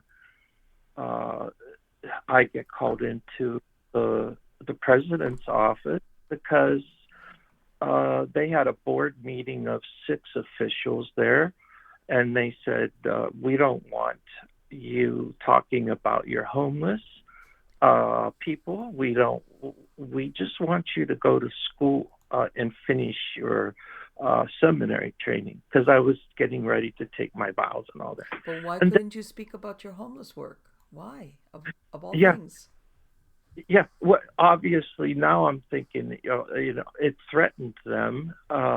It threatened their perception of religion, because religion is to them is supposed to be these rituals, Mm-hmm. kneel down, stand up, say these prayers. That's what makes a person religious. But now you got this guy in the seminary showing that maybe you become religious by helping the poor, Of course. uh, and that now threatens them. And then the fact that I had the near death, so they said, and we don't want you talking about your near death Wow. experience. In other words, they told So you shut up and just be uh, quiet and don't talk about any of that. that's right. Wow. They said, we want you to go to your room and stay there and Yeah. just do your work, you know. And so then they thought I was going to cause all kinds of problems, but I didn't say a word in that meeting. And actually, I started to levitate during that meeting. So here you got 6 people with all this hate and anger. I'm sitting there with this supernatural volume going through my veins. And all of a sudden, I start to go up from my seat. And I was embarrassed by it, Marlene. I was like, oh my God, I don't want. I'm sorry I'm laughing, but I can just imagine what you must have been thinking. You must have been like, what is going on? Yeah, uh-huh. I'm thinking, I don't want to embarrass these people, because they've got to know that what they're doing is very evil. Uh, so I grabbed onto the table with my hands, and I kept myself down. And I did not want them. I was trying to protect them. That was my main thought. I didn't want them to have to go through this kind of embarrassment of their evil thoughts. So So, what did you do after you got out of that meeting? Did you do what they told so you? after that meeting, I wrote all 6 people a note, and I said, uh, and I put it in their inboxes. I said, I just have to thank you for such a wonderful meeting today. I said, if you would have brought me in there and thanked me for serving 80,000 homeless people, I would have been embarrassed. You would have embarrassed me, and I really feel like I don't deserve that kind of acknowledgement. And I said, the fact that you went the opposite road in that meeting made it a much better experience for me.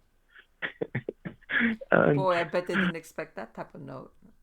no, and then that got them more mad, which is what I heard through the grapevine. Yeah. So whatever note I would have done would have gotten them mad. Say, if I would have really, what most people would have done, would just said, "How dare you talk to me like that?" Mm-hmm. I went the other road, and they got mad at that too. Oh, still. And you know what? It's really funny what happens when people can't push your buttons. They don't have control, because when somebody can push your buttons, that means they can control you. And when they can't, Exactly. they get mad. Yeah. That's how it translates. Um, My spiritual director was in the room that day with me, and after the meeting, out in the hall by ourselves, he puts his arm around me. He goes, "You know what?" He goes, "We've never had anyone in seminary ever handle this the way you did." And I said, "Well," I said, "it was I had supernatural help." And see, Marlene, the week before that meeting, I did not know that meeting was coming a week before. But a week before I recorded in my journal, I was sitting up around 3, 4 in the morning in my dorm, and we have those real tall Mediterranean windows in each of the dorm rooms, double windows. The Lord appeared in those windows. He opened the window. He walked to my bed. He picked me up and he asked, "Can I take you?" And then all of a sudden, I went into like a dream state. And of course, I said yes. And I do remember going out those double windows with him. And he brought me back after I don't know how long. And then he neatly tucked me back into bed. Okay. And so I had that burned into my soul the week before that meeting. Okay. So in that meeting, I was thinking, you know what? There isn't really anything you guys could say to me that would ever surpass what just happened to me a week ago. Right. Exactly. And I understand. It's like by comparison, one thing to the other is like, okay. So Yeah. you're upset with me. Oh well. Oh well, That's that's what ends the up fact. happening sometimes when people, that they're used to controlling others with their anger or with their, I'm disapproving of what you're doing, and people are like, oh no. So it sounds Yeah, like you were like, well, okay, yeah, okay, what am I gonna do? You just, you could say it's me, but in reality, it's you and what's going on with whatever your agenda is. And it sounds like you yeah. recognize that. I did well, and I got real connected with Saint Teresa of Avila. I read Mm-hmm. few of her works, but one of them, she had a lot of these what she called ecstasy experiences, where Christ came and he lifted her and took her. And so I was told to read her, and I did.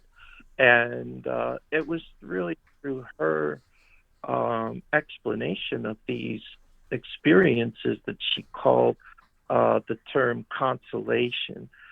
So, from the other side, uh, they will send consolation to the person in advance of their encounter with evil. Okay. And so she kind of enlightened that. Well, when these things happen, these are consolations to kind of prepare the person. Right. And you recognized it as such. Yeah. Uh-huh.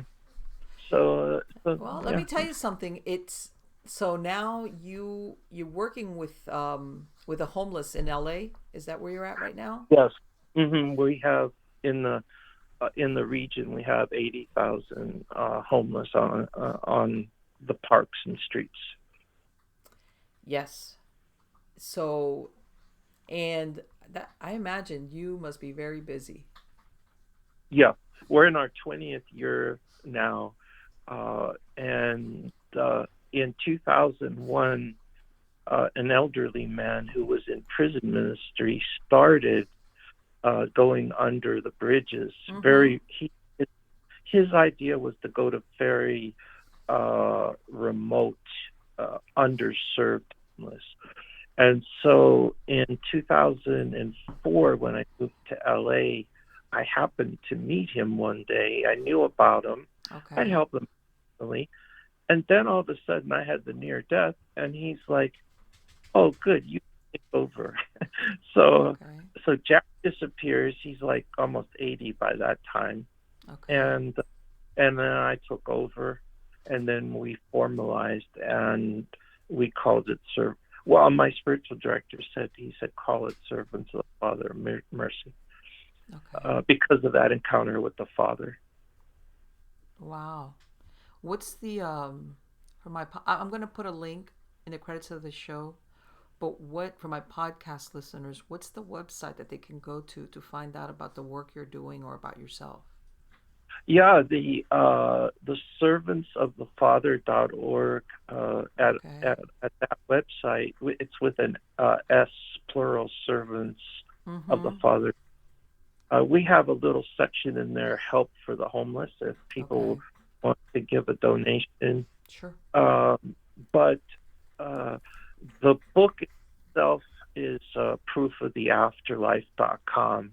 Okay. And there's a lot of testimonies. There's even testimonies from kids, uh, fourth, fifth, sixth, seventh graders that read the book. Mm-hmm. And it's that kind of book. It really relates to all ages, because it's really about mom and dad, brother, sister. It's really about the basics. Right. Right. Exactly. Exactly. It has been such a pleasure to speak to you, Brother Gary. I would love to have you back on so you could talk more about, your experiences, whether it's your visions, your work with the homeless, all of that. I would love to bring you back, and I'll be contact you probably after the first of the year. And I hate to say it because Yeah, we're almost 45 days out from 2022. Wow. See what I mean yeah. about time flies even when you're not having fun. I'm As telling you. in so and it has been great to speak to you, and again, I'm going to include a direct link in the credits of the show to your website, and my podcast listeners already heard that it is. And you said you're Yeah, not going to write a book number 3, and I understand no, why you say that. yeah, yeah. Um, The only thing now is to do a show like yours, and mm-hmm. I have so many uh, visions and locutions that all started to occur 2019, 2020, 2021, that there's a lot to share with folks. Sure. Do you think things are going to pick up steam after the first of the year? Yes, I thoroughly expect that the Lord said that a lockdown is coming. Something is going to happen soon, and then basically that will bring us to the rapture of the church sometime in the fall, Okay. uh, and maybe the winter. And then after that, people that are here should be prepared for seven very, very terrible years. Oh, it is what it is. Yeah, I'm not gonna lie to you. I wish you were wrong, but I have a feeling that you might not be.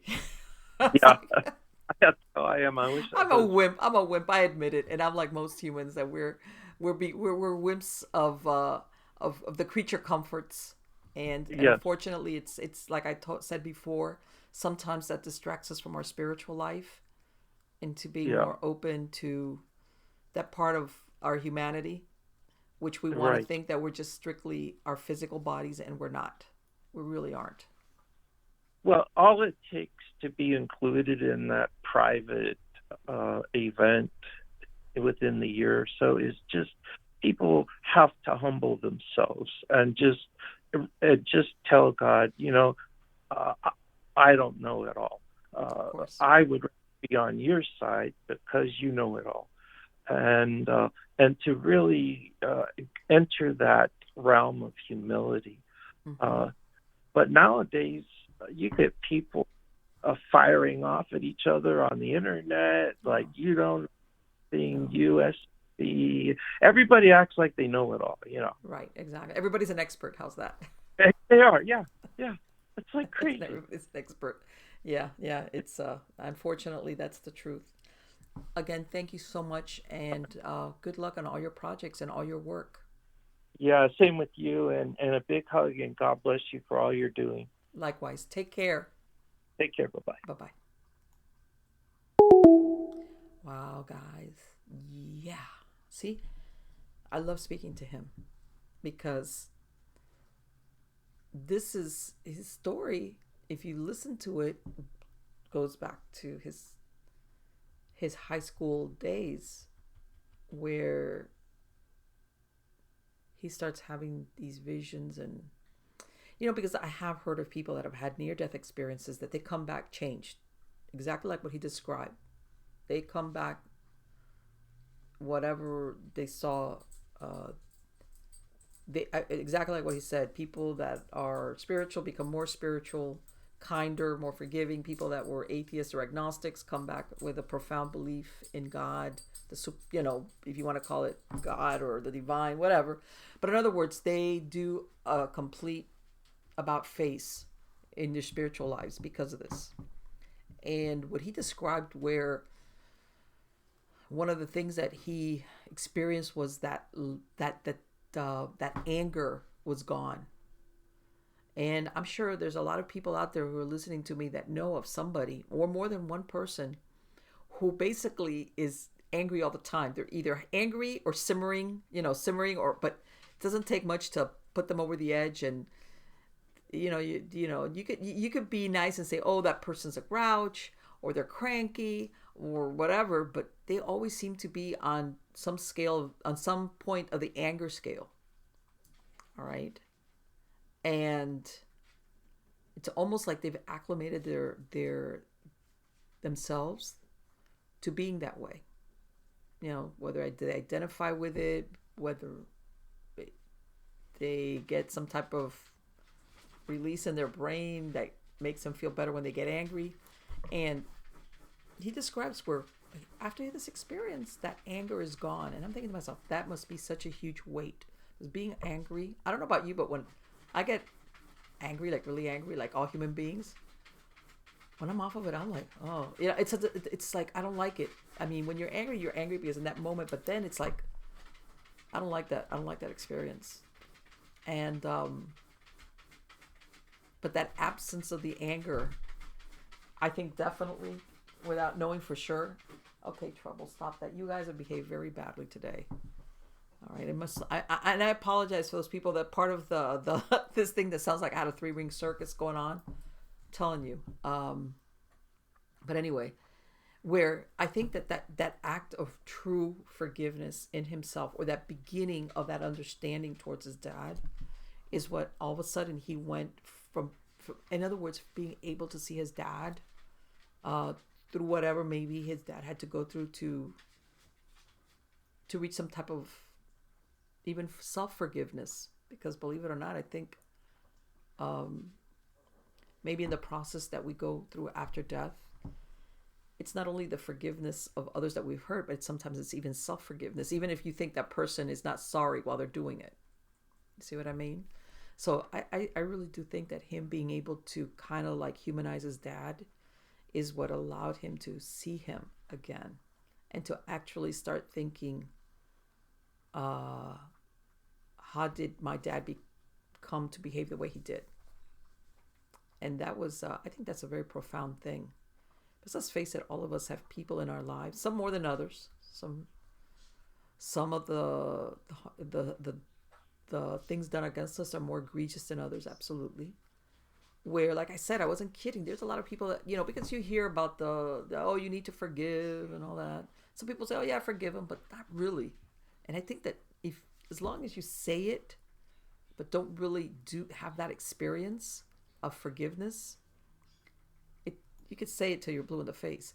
And by the way, my understanding is that when you forgive somebody, some people could do it right away. I think it's for other people, it's, when you're taking something apart, that if you could get your finger in and you could, like, it's almost like once you leave that little opening for forgiveness to start, where in his case, let's like say you humanize the person, or maybe you realize that what drives them. In other words, it's a process that once it starts, and before you know it, you arrive at what is truly forgiveness for that person.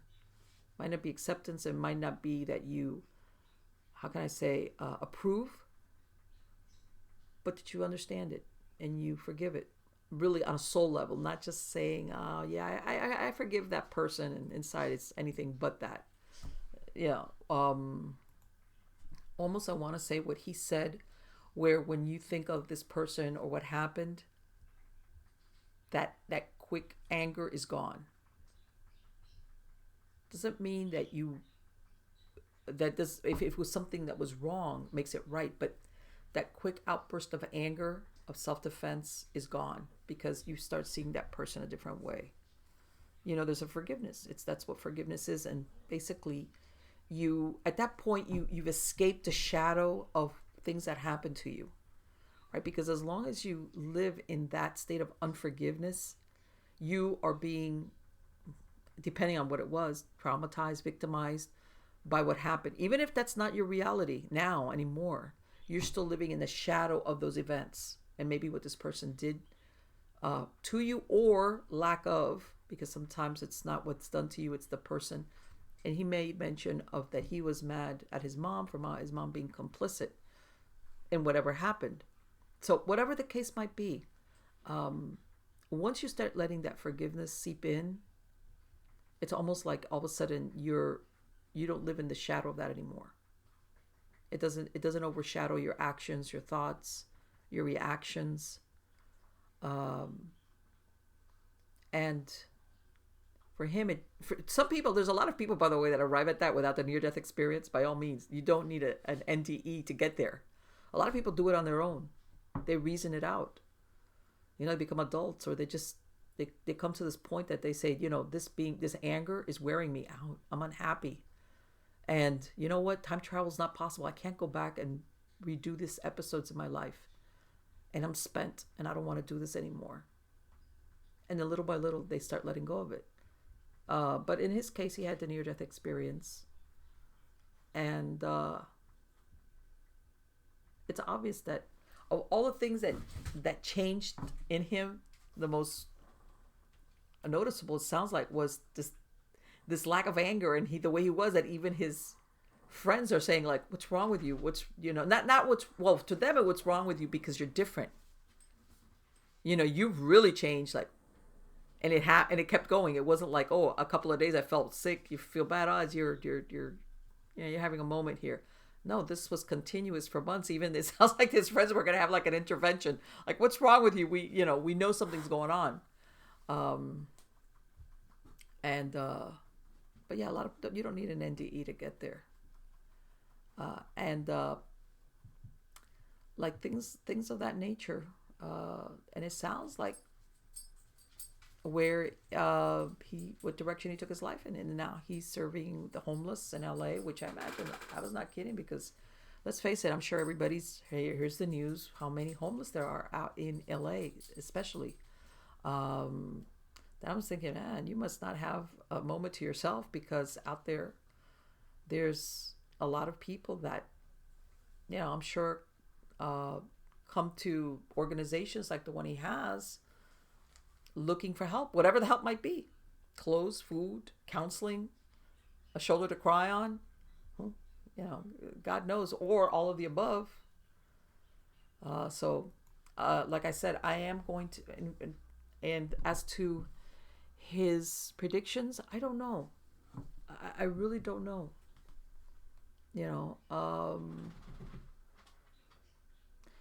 I wasn't kidding. I think that sometimes a lot of our technological advances, especially in developed countries, let's say like the United States, I'm not going to say everybody, but our spiritual lives have kind of been put on a back burner because we're absorbed by daily life. We're absorbed by living life. We're absorbed by technology, as in the phone, the computer, that we're like instantly on demand. I'm going to give a perfect example. My children, which are fully grown, will call me. And if I can't answer the phone for whatever reason, either I'm doing a show, sometimes I leave my phone here because I'm outside feeding my chickens. And if I don't have pockets on me, I don't want to, Mom, why didn't you answer the phone? It's like, okay, because I was feeding the chickens, or I was on another call, and what I'm saying is that this instant demand kind of lifestyle and technology, and it kind of absorbs us, and it distracts us away from, because before you know it, it's the end of the day and I gotta go to sleep and wake up the next day, and it distracts us away from our spiritual lives. All right.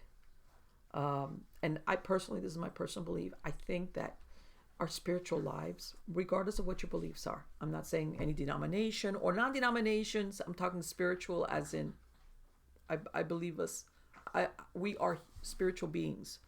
That we do so at our own risk, because I think that for us to complement the whole of our humanity, we need that spiritual part of us needs to be nurtured, accessed, contemplated, whatever. For some people, let's say if you're Catholic, you do the rosary. I know Buddhists, they also have prayer beads. For other people, it could just be, I'm going to go sit outside and I'm going to look at that tree, whatever. So some people it's attending religious services. Some people it's contemplating the ocean. A lot of times we skip over that. We lose that.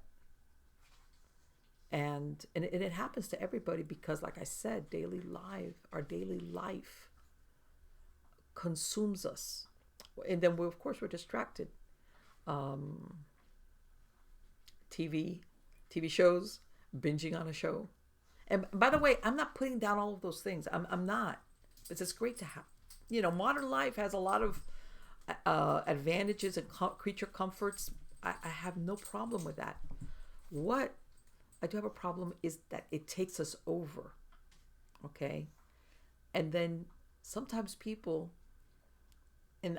have all these material things, all right, but they're still not happy. They feel like something's missing and they can't quite figure out. Like they always thought, well, when I get this car, this house, this job, this significant other, then I'm going to be happy. And then when you're there, it's not what I thought. And they kind of overlooking the obvious, which is that their spiritual lives, they just don't acknowledge it. They put it on the back burner unless there's a crisis.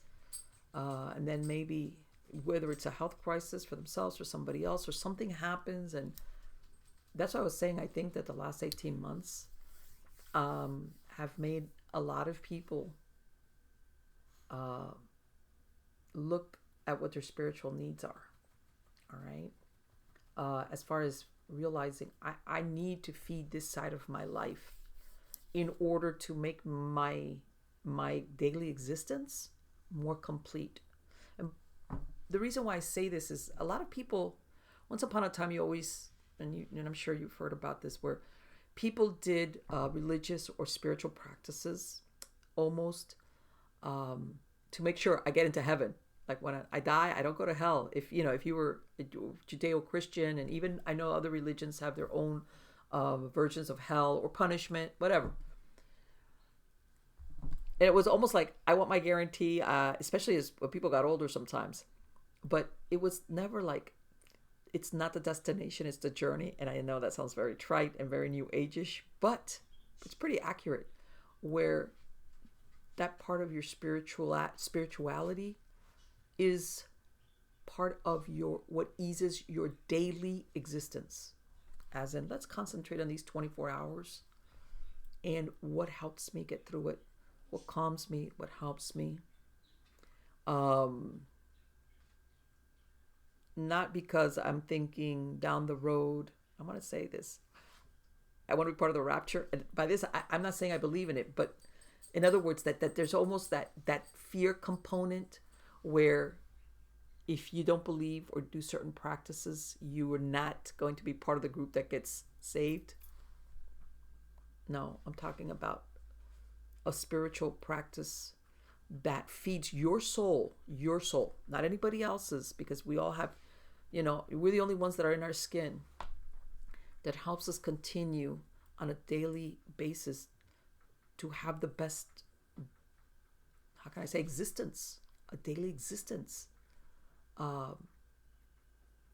that one day leads to the next and helps you, whether it's a good day, whether it's a normal day, whether it's a difficult day, or weeks or months, because sometimes all those things are strung together by days, by daily existence. And let's say we're in the third dimension in modern times, and we define a day as in 24 hours, that kind of thing.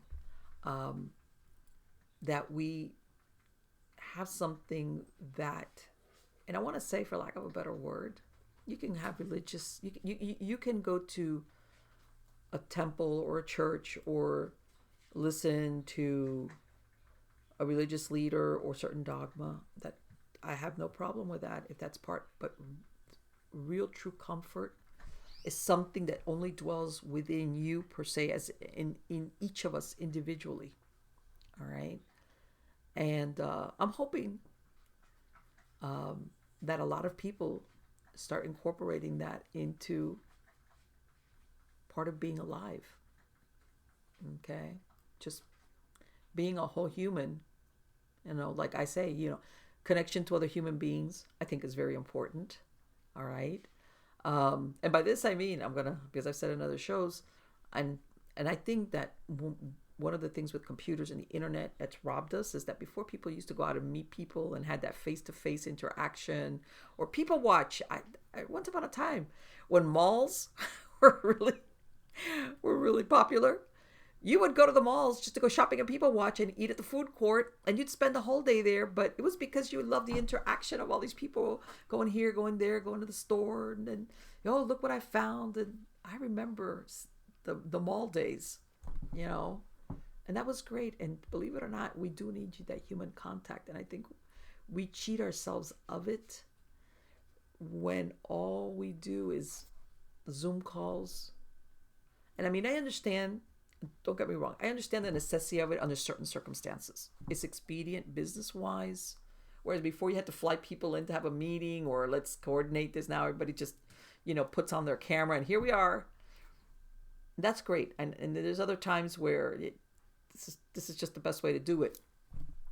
But at the same time, there's something said for the face-to-face thing that I think we lose out on. We do. And by the way, I'm kind of more of an introvert than an extrovert. For those of you who think, because you're a people person, you like to be, not really. I'm kind of more of an introvert than an extrovert.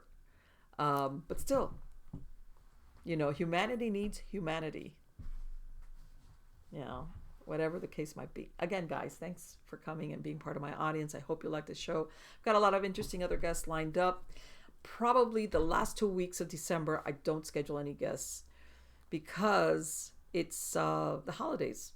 Everybody, including myself, which I think more people should do, is paying attention to the holidays, family, getting together with family, bringing families over, preparing whatever, yeah. So probably the last 2 weeks might not be interviewing guests, because again, I find my guests, my potential guests, have their own things going on, so it gets really hard to coordinate an interview. So I'll probably be doing some true crime shows for those last 2 weeks in December. But between now and then, come back. I still have a lot of great shows lined up. So again, thank you. Thank you so much for being part of my audience and for coming back every week. Take care.